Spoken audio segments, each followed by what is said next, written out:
আজ আবার নিয়ে এসেছি মুঘল সময়কালের একটি জনপ্রিয় খাবার চিকেন মালাই কাবাব। এই কাবাব বানানোর জন্য আমরা নিয়ে নিয়েছি 500 গ্রাম বোনলেস চিকেন। প্রথমেই 2 টেবিলস্পুন আদা রসুন কাঁচা লঙ্কার পেস্ট, অর্ধেকটা লেবুর রস এবং স্বাদ মতো লবণ দিয়ে চিকেনটা 10 মিনিটের জন্য ম্যারিনেট করে রেখে দেব।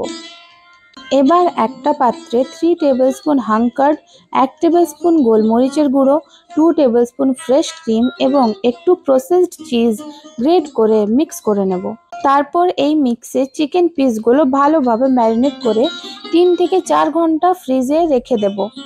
4 ঘন্টা পর চিকেনটা বের করে একটু স্মোকি ফ্লেভার দেওয়ার জন্য তার মধ্যে একটা চারকোল টুকরো গরম করে তাতে একটু বাটার দিয়ে ঢাকা দিয়ে 10 মিনিট রেখে দেব। আমরা কাবাব বানানোর জন্য ইনফ্রারেড কুক টপের ব্যবহার করেছি। আপনারা চাইলে ফ্রাই প্যানেও বাটার দিয়ে সেঁকে নিতে পারেন। এরকম আরো নতুন নতুন রেসিপি পেতে আমার চ্যানেলটা লাইক শেয়ার এবং সাবস্ক্রাইব করুন।